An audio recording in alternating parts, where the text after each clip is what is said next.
अब तो जिनेंद्र देव की आराधना में पूरा जीवन लगाना है। और वो दोनों ने आपको पता पूरे जीवन मूर्तियां बनवाई। आज भी आप जाओगे तो एक बोरा चावल ले जाओ तो भी, हाँ, औरंगजेब आदि ने तो मूर्तियां बहुत खंडित कर दी, इसलिए आज भी दीवालों में भी ईंटों की जगह मूर्तियां चिनी हैं जहाँ देखो। क्योंकि अब तो बहुत दबा दी मूर्तियाँ, क्योंकि सबको लगता था वेलना होती है, वरना जहाँ खोदो वहीं मूर्तियाँ मिलेंगी।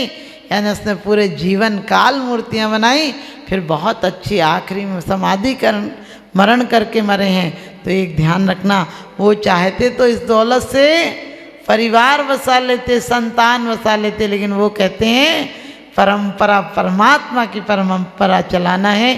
तो हमें और आपको भी ऐसी भावना बानी है कि हमें जो जीवन मिला है, हमारे मरने के बाद भी सब कोई घर पर ऐसे ही रहेगा, लेकिन जब तक समय है तब तक हम इस जीवन को, शेष जीवन को स्वर्णिम बना ले।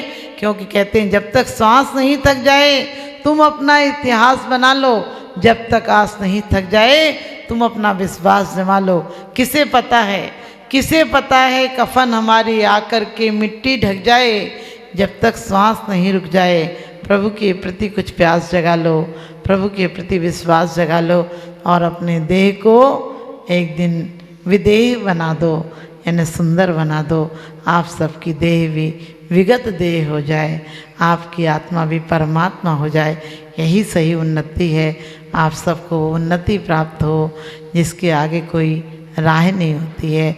गतिशील करो कदमों को, मंजिल पास नहीं है, काल चक्र गतिमान किसी का दास नहीं है। सार्थक कर डालो अपनी हर सांसों को, क्योंकि पल भर भी इन सांसों का विश्वास नहीं है।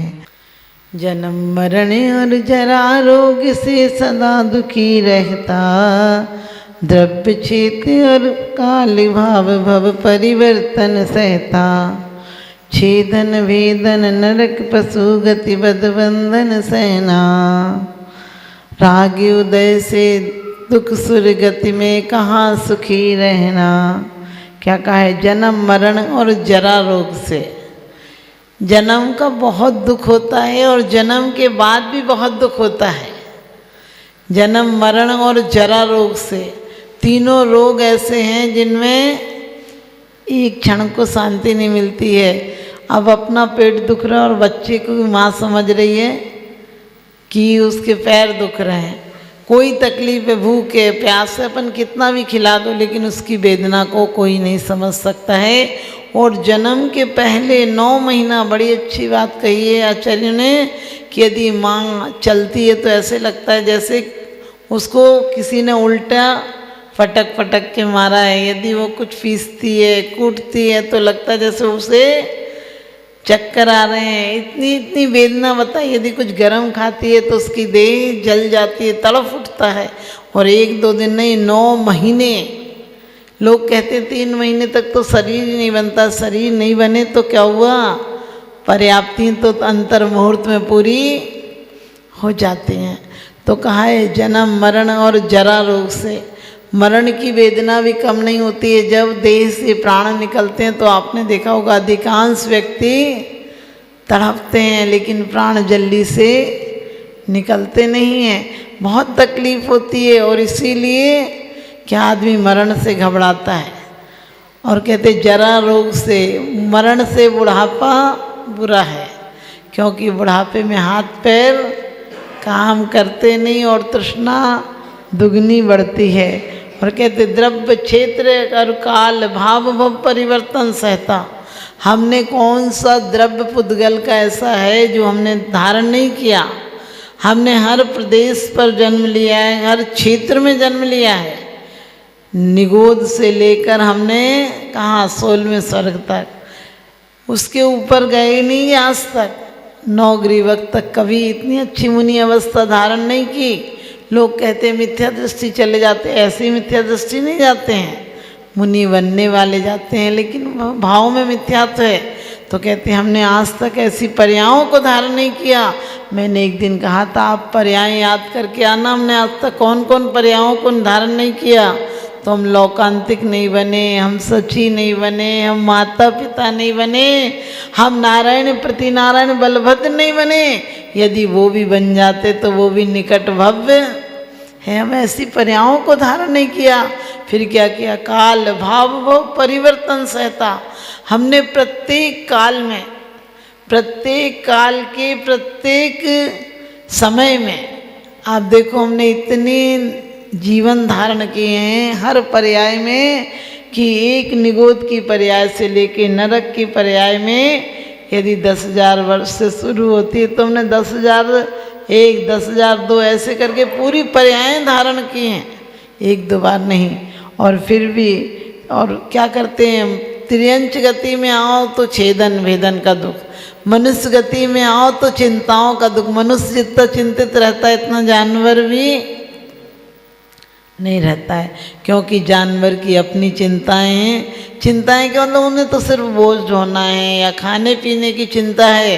अपन को तो परिवार की, सम्मान की, लोग कोई क्या कहेगा इसकी बहुत चिंता है। एक पिता घमंडी था, बहुत पैसा था और गरीबों की बस्ती में बेटी को ले गया और कहने लगे देख हमने तेरे को कितनी सुविधाएं दे रखी हैं, हमारी और इनकी ज़िंदगी में तुलना कर। ये बेचारे कितने गरीब हैं, इनके यहाँ कुछ नहीं है। हमने देख तेरे लिए कितनी बड़ी कोठी बनवाई है, तेरे लिए कितनी बढ़िया स्विमिंग पूल है और हमारे यहाँ कितनी सुविधाएं हैं। लेकिन बच्चे का नज़रिया देखो। बच्चा अपने पिताजी से बोला पिताजी ये लोग कितने अमीर हैं, हमारे घर में एक कुत्ता है, इनके घर पर कितने कुत्ते हैं। यानी जंगल में तो वैसे ही घर था, जंगल में गरीबों की बस्ती तो कुत्ते बहुत रहते हैं। तो कहने लगे पिताजी इनके यहाँ कितने कुत्ते हैं, पिताजी ये लोग कितने अमीर हैं, अपने यहाँ तो कुछ पेड़ लगे हैं, इनके यहाँ कितने पेड़ हैं। यानी जंगल था तो पेड़ ही पेड़ थे। उसने कहा पिताजी अपन तो जब कभी बाहर निकलते तो चांद निकलता है अपने घर में, ये लोग कितने अमीर हैं पिताजी, इनके घर तो पूरे दिन चांद निकलता है। ये लोग इतने अमीर हैं कि पिताजी हमें तो अनाज खाना हो तो खरीद के लाना पड़ता और इनके घर तो ये तो अनाज पैदा करते हैं। ये लोग कितने अमीर हैं पिताजी, अपने घर में तो सिर्फ 3-4 लोग रहते हैं, इनके घर पर देखो कितने सारे लोग रहते हैं और इनका आंगन कितना बड़ा है। ने जंगल था तो सारा आंगन ही समझ लो मैदान था। तो पिताजी से बच्चे ने इतनी अच्छी बात कही पिताजी हम तो सिर्फ पैसे से अमीर हैं, ये लोग दिल से कितने अमीर हैं, क्योंकि हम इनके आए तो इन्होंने खाने को पूछा। आपके घर कोई आता है तो आप ढंग से बात भी नहीं करते हो। तो ध्यान रखना इस बात से अमीरी देखी जाती है कि इंसान का व्यवहार कैसा है। परमात्मा तुम्हारे चेहरे पर नहीं नज़र रखते हैं, परमात्मा तुम्हारे चित्त पे नज़र रखते हैं। क्योंकि आज के समय में कोई आ गया तो प्लेट भर खिलाते हैं, पहले पेट भर खिलाते थे। पहले कोई आ जाए तो खाना खा जाओ, आप कहने लगे नाश्ता तो लेके जाओ। अब खाना को कौन टोकता है? बहुत कम लोग टोकते हैं। तो इसीलिए कहते हैं कि आज हमारा दिल बहुत छोटा हो गया है। आज हम कहते हैं हमने विकास किया, हमने विकास कहाँ किया है? पहले हर इंसान ये भावना भाता था कि एक अपने बच्चों की जिम्मेदारी से पूरा होकर हम संन्यास की तरफ जाएंगे। और कहते हैं कि वास्तव में आरंभ में तापकान प्राप्त है, कि आरंभ में भी संसार में दुख है, बीच में भी दुख है, भोगों में, और लास्ट में भी दुख है। हमारे तीनों पंच चिंताओं में निकल जाते हैं। बचपन में किताबों का बोझ, जवानी में जिम्मेदारियों का बोझ, और बुढ़ापे में दुख तकलीफ इतनी हो जाती हैं कि बस लोग कहते हैं हम बुढ़ापे में धर्म कर लेंगे। हमने कहा पहले धर्म कर लो। धर्म कर लो का मतलब है अपना ज्ञान तो करो कि वास्तव में हमारी ये पर्याय नाशवान है।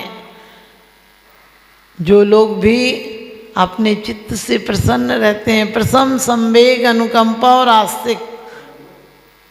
प्रसम का मतलब है हमारे अंदर प्रशस्तता रहना चाहिए। हमारे अंदर प्रशस्तता कैसी रहनी चाहिए कि जब भी कोई आए तो हम प्रसन्नता से, हम कोई बात को लेकर दुखी होते रहते हैं। हम किसी बात को लेकर, हम किसी बात को सोच कर दुखी होते हैं। ऐसा हो गया तो ऐसा हो गया तो सम्यक दृष्टि जीव लाखों वर्षों तक जीऊं या मृत्यु आज ही आ जावे, अथवा कोई कैसा भी भय या लालच देने आवे, तो भी न्याय मार्ग से मेरा कभी न पथ डिगने पावे। देव गति में भी जाता है तो सम्यक दृष्टि और मिथ्या दृष्टि में यही अंतर है। मिथ्या दृष्टि इसलिए गलत जगह पैदा हो जाता है, सोचता है कि माँ के घर में जाऊंगा तो ऐसे ऐसे दुख होंगे, दुख से घबराता है तो और दुख पाता है, एक इंद्रिय में चला जाता है।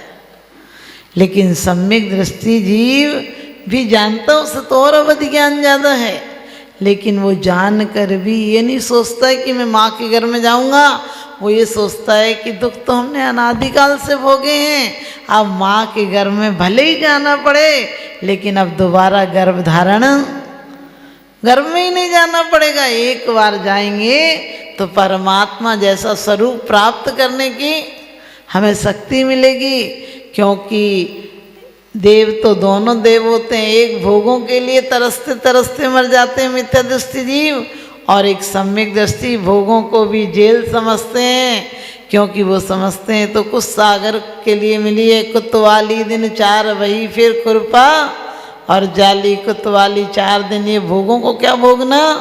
भोगों में रहते हुए भी लौकांतिक देव क्या हैं, तत्व चर्चा करते हैं सोचो सागरों पर्यंत। इसलिए देवों में भी देव ऋषि कहे जाते हैं, और जितने जितने ऊंचे जाति के देव हैं, गति शरीर परिग्रह अभिमान तो ही ना, उनकी गति नहीं है, गमन ही नहीं है ज़्यादा, परिग्रह कम है और अभिमान भी कम है। बड़े बड़ाई ना करें, बड़े न बोलें बोल, हीरा मुख से ना कहे बड़ो हमारो मोल। वो अभिमान नहीं करते हैं, क्योंकि उन्हें पता है अभिमान किसका करना। लोगों ने सम्यक दर्शन में कारण बताया है कि देव रिद्धि दर्शन। देव रिद्धि दर्शन का मतलब है कि देवों को देखकर एक तो ईर्ष्या करता है और एक ये सोचता है कि इन्होंने तपस्या की है, उसका परिणाम इन्हें मिला है। तो हमें क्या करना है, हमें गति भी कम करना है। यहाँ तो रोज़ महिलाएं छुट्टी होगी, बोले आज चलते हैं कहीं घूमने चलते हैं। अरे क्या घूमना, बहुत घूमे हो, घूमने में कमी रह गई क्या। 84 लाख योनियों में घूमे ही तो, और क्या किया है। कहीं जाते हैं, आजकल शादी के बाद तुरंत लोग घूमने जाते हैं, कहाँ वो मरघट देखने जाते